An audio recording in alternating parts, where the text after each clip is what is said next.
Les habla Gonzalo Pérez Ponferrada y esto es Visavis. A nuestro invitado de hoy, cuando estuvo entre rejas, sus compañeros de celda ya le llamaban el abogado. Este hombre pisó el presidio porque no hace tantos años que ser comunista en este país era delito. Ahora sigue visitando la cárcel, pero a defender las causas de otros presos. El abogado Jaime Sanz de Bremón, como así se llama nuestro entrevistado de hoy, se ha puesto la toga en juicios tan conocidos como el asesinato de Lucrecia Pérez o el famoso crimen de Arganda, un caso que nos puso los pelos de punta cuando vimos que también se puede matar a un joven apaleándolo hasta la muerte. Bienvenido, señor Bremón. Por cierto, apellido francés. Apellido de origen francés, sí. Que sí, vamos, el Bremón, porque el Sanz indudablemente es de origen español y hace unas generaciones pues se unió el Sanz con el Bremón. ¿Cómo un hombre como usted? Porque se le suele ver con sombrero, ya que aquí no le hemos podido ver con sombrero. No, desde luego. ¿Cómo que un hombre como usted le acusan de comunista? No lo entiendo.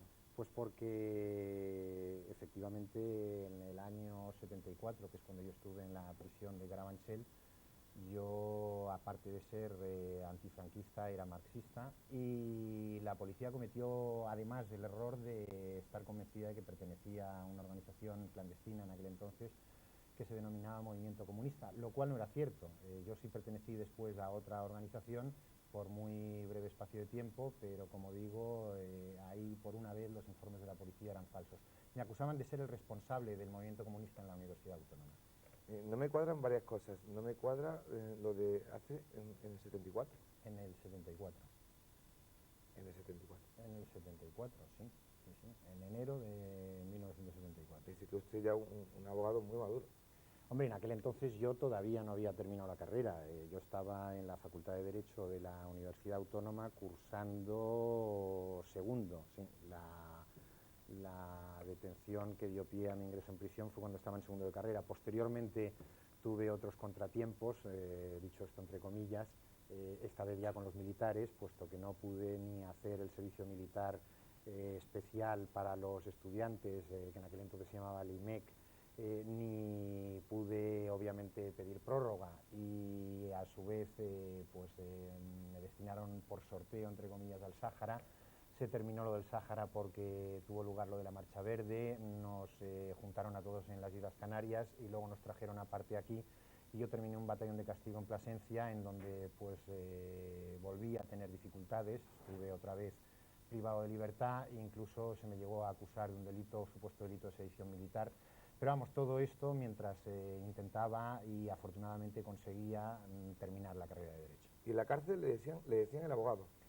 En la cárcel me llamaban el abogado efectivamente porque desde el momento en que se enteraron que estaba estudiando Derecho, los demás presos ya me titulaban sin necesidad de esperar a que terminara, por una sencilla razón, porque la inquietud que en aquel entonces tenían cada uno respecto a su propia situación hacía inevitable el que te preguntaran rápidamente oye, perdona, tú que sabes más, es que a mí me acusan de este delito y qué me puede caer o qué me puede pasar. Y evidentemente pues les decías en la medida de tus pobres conocimientos pues lo que pensabas que podía sucederles y eso pues dio pie a que rápidamente me convirtiera en el abogado de la galería, ¿eh? ¿Le dejaban en la cárcel llevar sombrero? En la cárcel no me dejaban llevar sombrero, no solamente no me dejaban llevar sombrero, sino que no me dejaban en aquel entonces ni siquiera llevar el pelo largo, hay que decirlo. Recordemos que eran tiempos de la dictadura franquista y, por ejemplo, nos cortaban el pelo cada X tiempo. Vamos a sus casos. Por ejemplo, Lucrecia Pérez. ¿Se ha cerrado ya el caso de Lucrecia Pérez? Se ha cerrado relativamente en la medida en la que todavía se está pendiente de percibir parte de las cantidades a las que fueron condenados los procesados y la Administración del Estado. No se han pagado todavía por parte del Estado, por ejemplo, los intereses sobre la indemnización a la que fueron condenados los procesados, indemnización que desde el momento en que uno de los procesados era guardia civil y en que nosotros pedimos y conseguimos que condenaran como responsable civil subsidiario a la Administración del Estado, pues es la Administración del Estado la que lo tiene que pagar. Pero fuera ya de términos estrictamente jurídicos, desde luego, yo creo que el caso de Lucrecia Pérez no se cerrará mientras siga subsistiendo el racismo en este país que en contra de lo que mucha gente afirma o manifiesta, pues sigue existiendo. Dicen que somos de los países menos xenófobos de... Bueno, yo a eso necesariamente tendría que plantear una cuestión. También somos uno de los países en Europa Occidental que menos inmigración tiene. Habría que ver cuáles son las reacciones de los españoles, y me incluyo, es decir, de los españoles en general. Habría que ver cuál es la reacción de los españoles, cuál sería la reacción de los españoles si tuviéramos, por ejemplo, la misma cantidad de inmigrantes árabes que tiene, por ejemplo, Francia, por poner un ejemplo, o de indios que tiene, por ejemplo, el Reino Unido.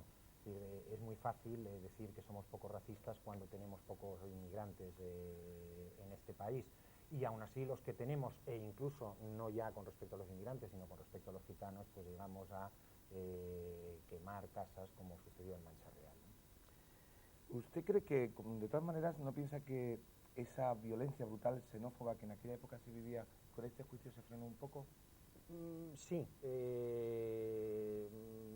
de alguna forma sucedió lo mismo que suele suceder incluso en otros ámbitos. Yo recuerdo a este respecto el juicio por las torturas que tuvieron lugar en la prisión de máxima seguridad de Ría de la Mancha, así como el juicio que tuvo lugar por la muerte en la prisión de Carabanchel en el año 1978 de un preso anarquista, Agustín Rueda, que fue apaleado hasta morir.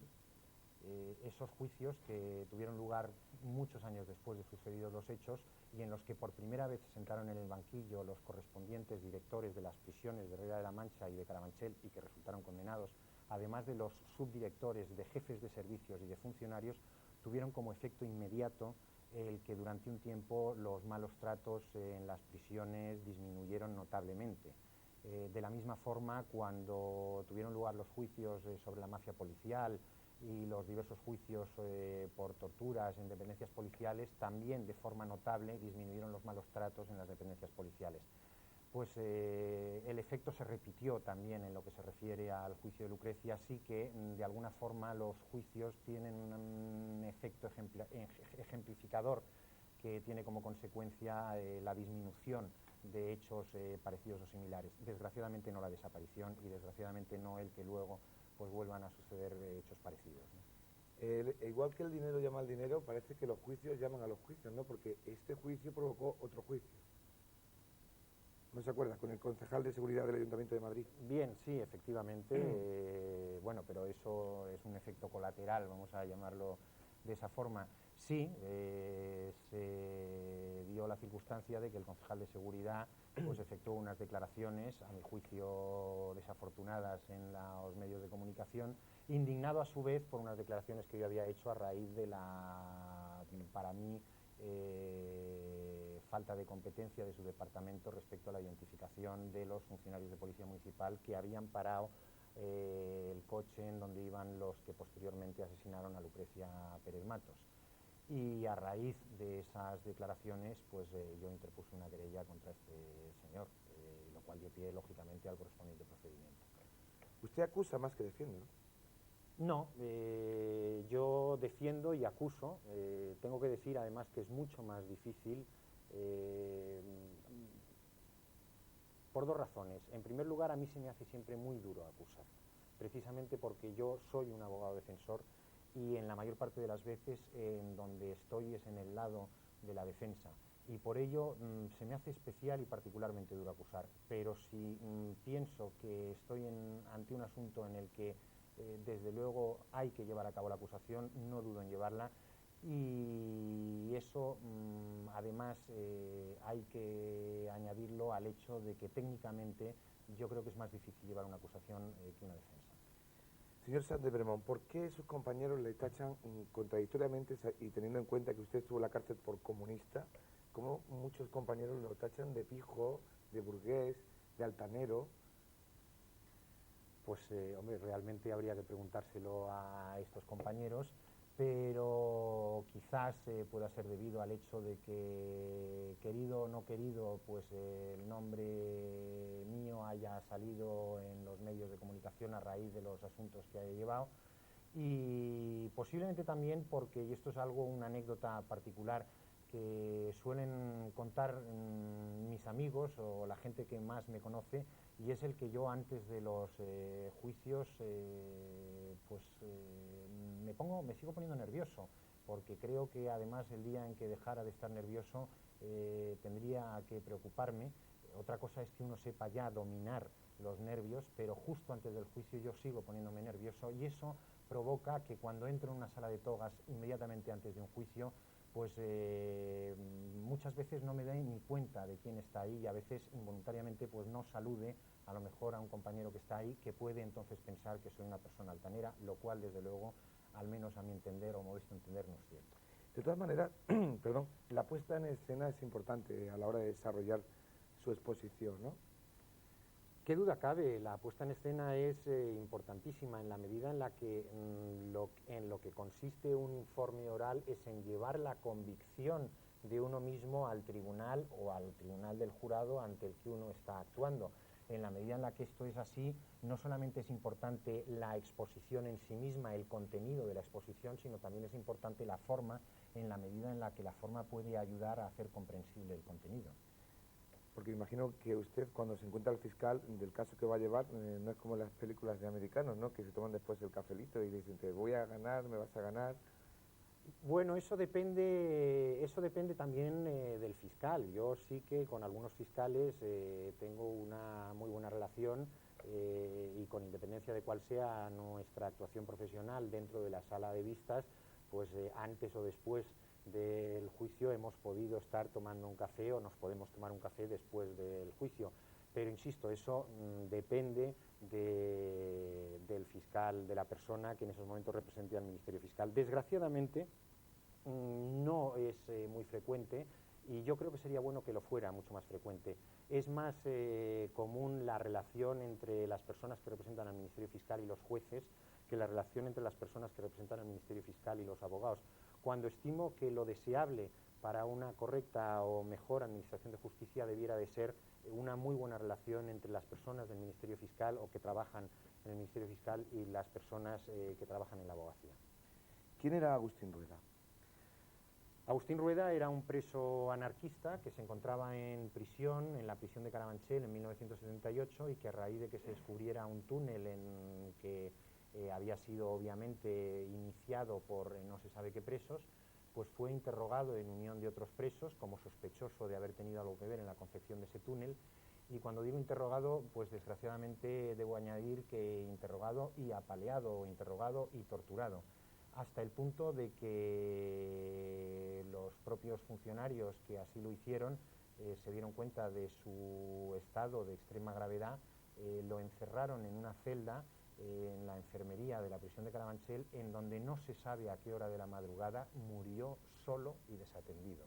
Y a la mañana siguiente intentaron colar su cadáver en el hospital penitenciario, que rechazó el cadáver en la medida en la que se dio cuenta de que esa persona ya estaba muerta y no era una persona, como les decían, que estaba grave por haberse caído de unas escaleras. ¿Eso fue la frontera que marcó ya la verdadera democracia de este país? Es decir, empezamos a intentar que los derechos humanos se respetaran también con los presos.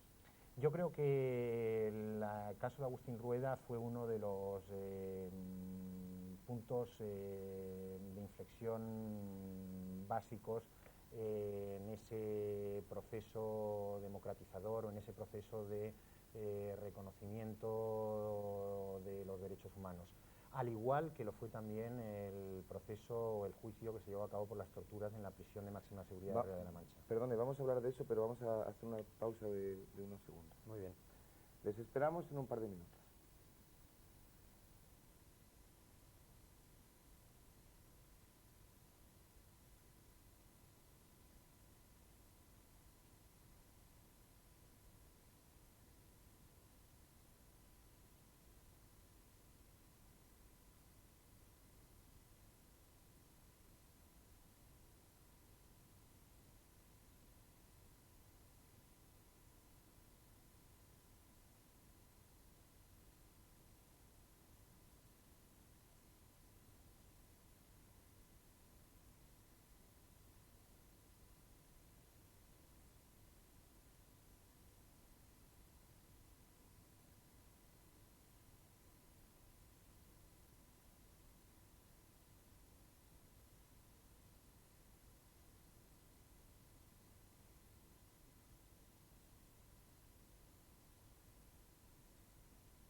Les recuerdo que estamos con Jaime Sanz de Bremont, un abogado que conocemos bien, bastante bien, sobre todo por el sombrero. Perdone que esté yo con lo del sombrero, porque quiero decir que no se ha querido poner el sombrero, porque me hubiera encantado que usted, a todo el mundo lo conoce con el sombrero. Sí, sí, bien, pero el sombrero se lleva en el exterior, no se lleva nunca dentro de un estudio de televisión. Estaba usted hablando precisamente de los derechos humanos y estaba tocando otro caso. El de las torturas en la prisión de máxima seguridad de Ría de la Mancha, que cuando se inaugura no es una prisión en la que estén internos ni miembros, ni presos de ETA, ni presos de Grapo, ni muchísimo menos, sino que es una prisión, la primera prisión de máxima seguridad que se inaugura en este país y a la que son llevados precisamente todos los presos conflictivos, y no conflictivos porque sean fuguistas o porque causen o originen o lideren motines en las prisiones, sino conflictivos porque son presos reivindicativos. Nosotros de eso tenemos conocimiento a posteriori, cuando digo a posteriori digo unas semanas después, cuando no solamente nos enteramos de quiénes han sido llevadas a esa prisión, entre otros, por ejemplo, testigos presenciales de la muerte de Agustín Rueda, lo cual nos llama la atención, sino que además acuden al despacho, tanto mío como de otros abogados, pues familiares extrañados que han recibido telegramas con un texto del tipo de estoy bien, no vengáis a verme, no necesito abogado. Desde luego, claro, ante un telegrama de esas características dedujimos, como se demostró posteriormente con gran certeza, que todo lo contrario, que había que ir rápidamente porque algo estaba sucediendo. Y lo que estaba sucediendo es que aquello se había convertido en una especie de fábrica de malos tratos en la que se conseguía que los presos que habían presentado denuncias contra funcionarios corruptos o contra funcionarios que se habían excedido en el ejercicio de sus funciones se retractaran de sus denuncias, hasta el punto incluso de que dos de los testigos presenciales de la muerte de Agustín Rueda, que habían ratificado sus declaraciones en diversas ocasiones, llaman a mitad de agosto al juez del lugar, al juez de instrucción de Manzanares, y hacen una declaración, prestan una declaración asombrosa diciendo que se retractan de todo lo dicho hasta ese momento y que Agustín Rueda, en realidad quienes lo mataron fueron los presos. Bien, eso motiva el que nosotros nos personemos en la prisión de Ría de la Mancha, el que visitemos al mayor número de presos posibles, tanto a los que conocíamos como a los que no conocíamos, lo que motivó que a su vez el fiscal general en aquel entonces incoara unas diligencias en contra nuestra por haber ido ahí a visitar a presos que nosotros no conocíamos y con los que no teníamos ninguna relación, ya que presentáramos una denuncia que posteriormente se convirtió en una querella, que posteriormente dio pie a un proceso en el que en la audiencia de Ciudad Real fueron primeramente condenados el director, subdirector y diversos funcionarios por un delito de rigor innecesario, y después de que recurriéramos a la Sala Segunda del Tribunal Supremo, la Sala Segunda del Tribunal Supremo les condenó por diversos delitos de tortura en lo que fue la primera sentencia del Tribunal Supremo por la que se condenaba a alguien en este país por un delito de torturas, que acababa de ser introducido justo antes de los hechos en el Código Penal. Ahí fue donde empezaron a conocerlo, me imagino, y a que se convirtiera usted más tiempo después en objetivo de los GAL. Bueno, no, realmente lo que al parecer me convertí es en objetivo de un grupo que nunca se ha sabido muy bien cuál ha sido su vinculación concreta. Lo que sí se sabe es que a raíz de la detención de las personas que posteriormente fueron acusadas del asesinato de Muguruza, entre las que se encontraba pues algún funcionario de policía, se hizo público un comunicado en el que se reafirmaba que la condena a muerte dictada anteriormente contra otro compañero ya muerto desgraciadamente, Fernando Salas, y contra mí seguía en pie, y eso a su vez pues había que ligarlo con el hecho anteriormente acontecido de que una noche pues alguien puso una bomba y, equivocándose de vehículo y habiéndose dado cuenta de que se había equivocado de vehículo, pues llamó a la Policía Municipal avisando de en qué vehículo concretamente habían puesto una bomba. La Policía Municipal acudió al vehículo que se les decía y efectivamente comprobó que había una bomba. Esto nos fue comunicado a Fernando Salas y a mí por teléfono inmediatamente.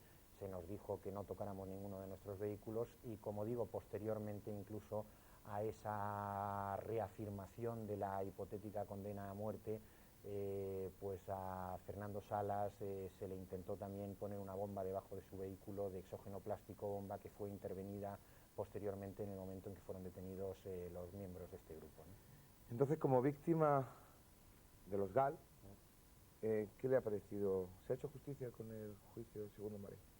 Pues yo creo que sí, que se ha hecho justicia, y lo digo como hombre de izquierdas que soy, y me apena profundamente. Es un hombre de izquierdas. Y me apena profundamente el espectáculo que presenciamos,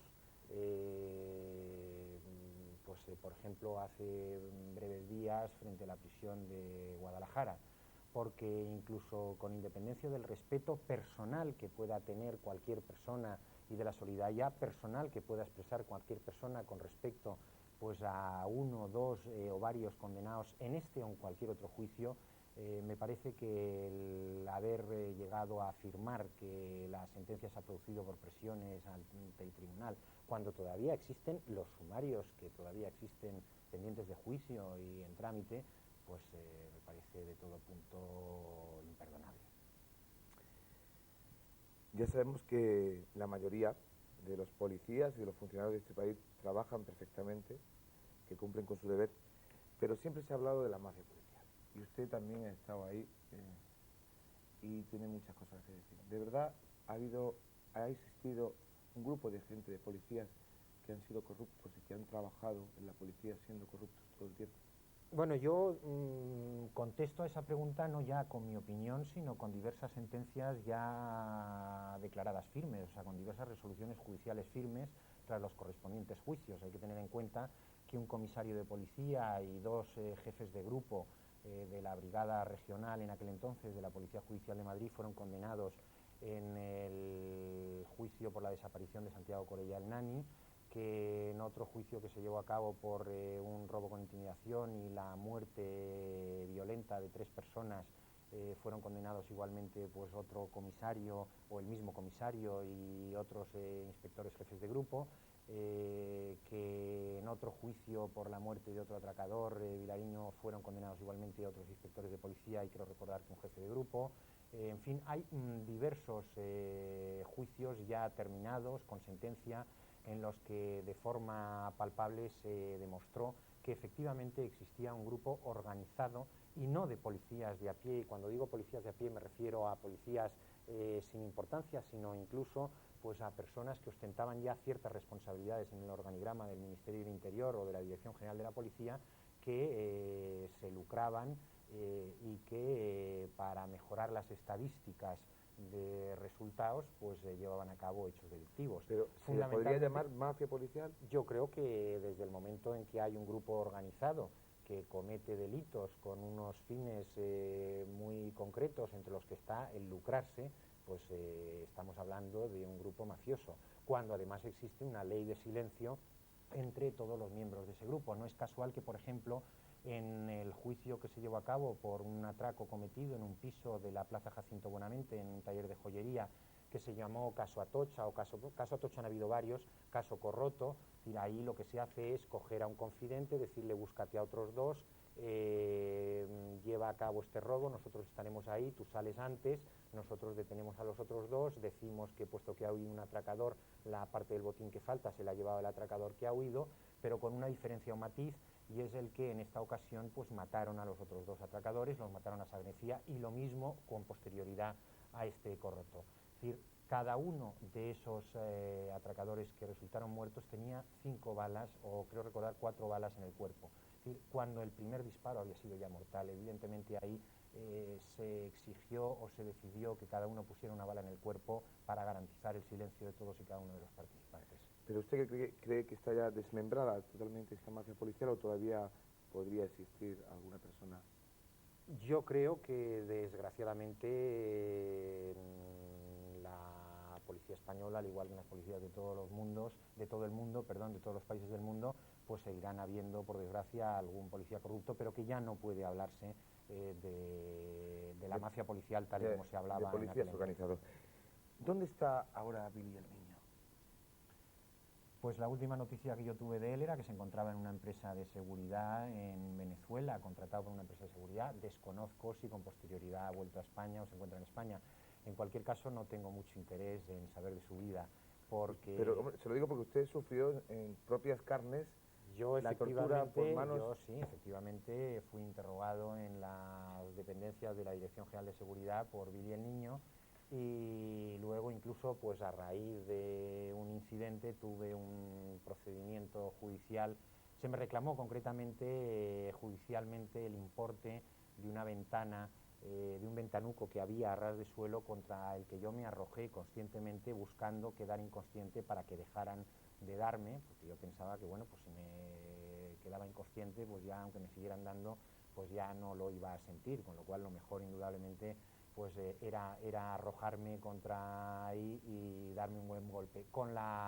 Tenía unos barrotes detrás del cristal, con la mala suerte de que no me quedé inconsciente, es decir, me empezaron a dar patadas en el estómago, insultándome por haber intentado lo que había intentado, y gracias a una de esas patadas en el estómago, pues ahí sí me quedé inconsciente, con lo cual al final conseguí mi objetivo, y con posterioridad se me reclamó, estamos hablando de la época de la dictadura franquista, se me reclamó el importe del cristal roto, y en el juzgado municipal correspondiente donde se llevaba a cabo el juicio, pues claro, yo manifesté que bueno, pues sí, que yo había roto el cristal, pero que lo había roto precisamente por ese motivo, ante lo cual el juez acordó deducir testimonio para que se investigara si efectivamente era cierto que yo había sufrido malos tratos, cosa que yo imagino que el juez en aquel entonces dudaba, porque en aquel entonces se dudaba de cualquier cosa que pudiera decir un detenido, y sin embargo se daba carta de naturaleza, o sea, se daba por bueno cualquier cosa que pudiera decir un funcionario policial.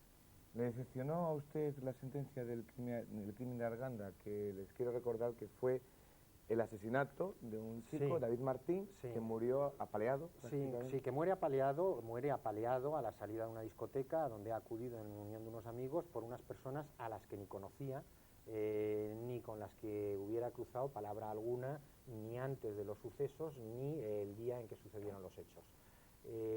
Ahí el tribunal lo que hizo es exclusivamente condenar por la muerte de David Martín a la persona de entre todos los que le golpean, que le da, digamos, el golpe clave, porque de entre toda la serie de patadas que recibe y golpes que recibe, todos ellos en la cabeza, pues hay uno que es el que le produce la muerte.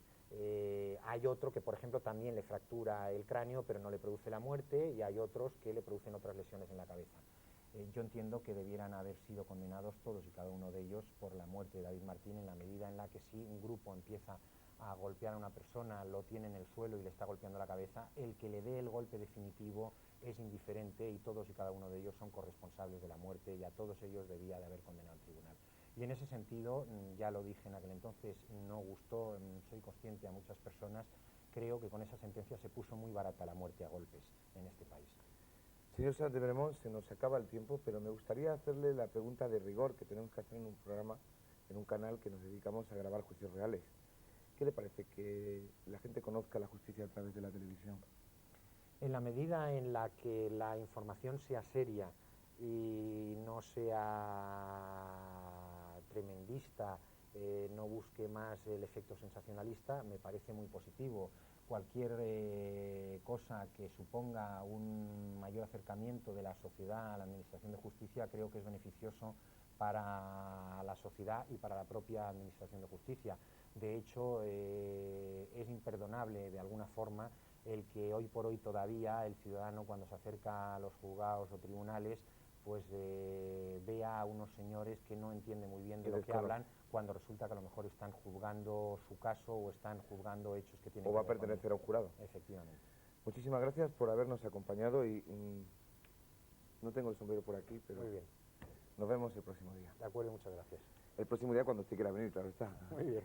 Y bien, volvemos a dejarles. Ya saben que si quieren conocer a personajes con historia, como el señor Sanz de Bremont, no dejen de sintonizar el canal 81, aquí en Vía Digital. Muchas gracias.